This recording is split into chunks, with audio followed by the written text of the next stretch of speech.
Some of the most ancient depictions of the gods can be found dating back to the ancient cultures of the Phoenicians. The Phoenician history is the oldest non-coded document in historical archives. Furthermore, it's particularly valuable because its author, Sanchoniathon, was a free man and did not hesitate to denounce myth.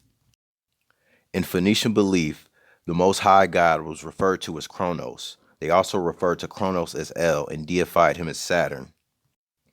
It is believed that El, the father of all gods and the creator of man, is indeed the same God of the Hebrew Bible known as Yahweh. One of the earliest versions of Genesis goes back to Sanchoniathon's 13th century version in the BCE times, before the Bronze Age met its end. His work was scribed by Theos of Biblios. Sanchoniathon said that he got his enlightenment from the ancient teachings of the ancient Egyptian Toth. The Phoenicians called him Tuathos. In Greek, he was called Hermes. Toth and Hermes are both said to be messengers and scribes of the gods, both known for their divine wisdom and their ancient teachings in alchemy. They are both known as master magicians in being fluent in alchemy, and often they are said to have recipes for immortality. The Phoenicians would often pray to the elements during climate change. They referred to the sun as the god of heaven and called it Beelzebub or Deos, Zeus or Jupiter. Uranus' father, Elion, who was at the time considered the Most High, died in battle against a wild beast. His wife and female counterpart, mother to Uranus, was Baruch of Biblios. They gave birth to Uranus and his sister Gaia. Uranus then went to marry Gaia, and she birthed 4 sons: Kronos, better known as El, Elias, or Saturn; Betelgeuse, Dagon, better known as Satan, and Atlas. Uranus, or Uranus, was the progenitor and the personification of the sky. He was also the husband/son of Gaia. His Roman name was Caelus, while his Mesopotamian name was Anu, chief sky god of the Anunnaki. When Uranus, or Anu, and Gaia, or planet Kai, mated, they birthed 3 batches of children. One were the 12 Titans, the other the 3 Hecatoncres, and the last batch the 3 elder Cyclops.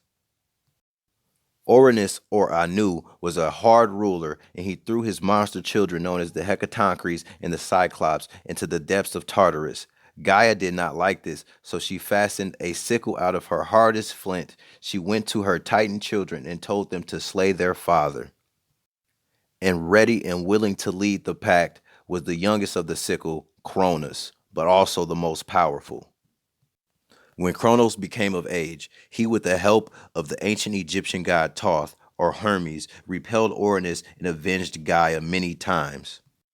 Kronos, like his father, had many children, 2 in which being Persephone, the goddess of seasons and vegetation, later becoming the goddess of the underworld because of her eating the fruit in the underworld that Hades tricked her into eating, and also Athena, the goddess of war, known for her wisdom and battle strategies.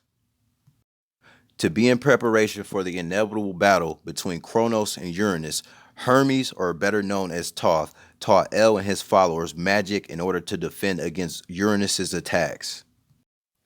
During one of the battles that Uranus was losing, he also lost one of his concubines, who was given to the Anunnaki god Dagon, who mated with her and birthed Damaris. Dagon is depicted in the Hebrew culture, the Sumerian culture, and the Phoenician culture. Often they refer to Dagon as the Mesopotamian god Enlil, who is from the Anunnaki pantheon. After the battle was done, Kronos built a wall around his dwelling and named the first city Biblios in Phoenicia. Not soon after this, suspicion arose against the brother of Kronos, Atlas. It was said that Atlas was plotting to take the throne. Hermes, better yet known as Toth, suggested that Kronos bury Atlas and throw him in a pit. Throughout Phoenician culture, the descendants of the Dioscuri, or the Gemini, put together ships and made voyages and built temples upon Mount Caspius.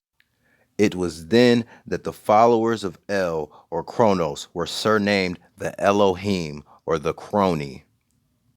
The Elohim can be found in the biblical text. They are known as master geneticists in coming up with a blueprint and upgrading the DNA of man.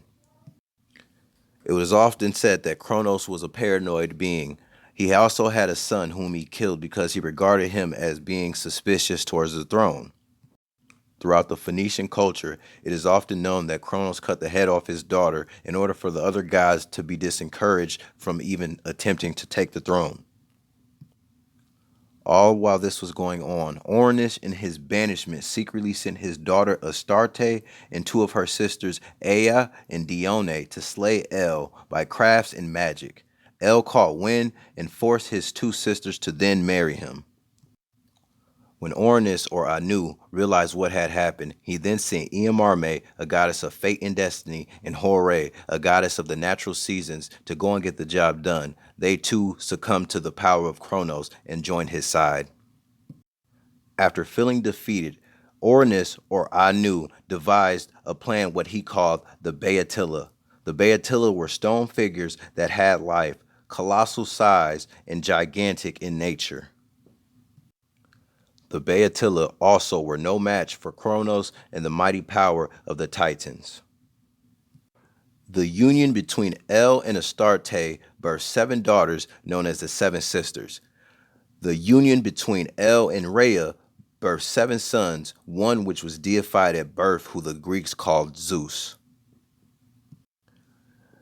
During this time, Dagon, aka Enlil or aka Satan, was given the name Zeus Auratrios because of his discovery of the use of the plow.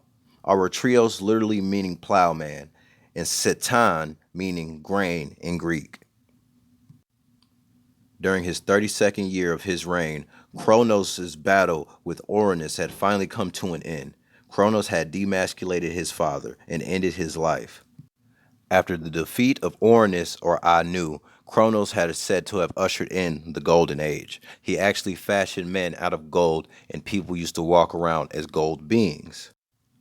With the permission of El, Astarte reigns over the land. She is also known as Ishtar, Isis, or Inanna. She created a bull mask out of her royalty. During her travel, she also found a fallen star whom she brought up and nurtured on the holy island of Tyre. The Phoenicians in their culture referred to Astarte as Aphrodite and as Venus itself. El later sacrifices his son as a burnt offering to his father Uranus. His son was named Jehud. El then circumcised himself and had his allies do the same. It is the same story as Abraham and Isaac. It should also be noted that El had another son who met his demise, and the Phoenicians deified him as a Thanatos, who later became known as Hades, the god of the underworld.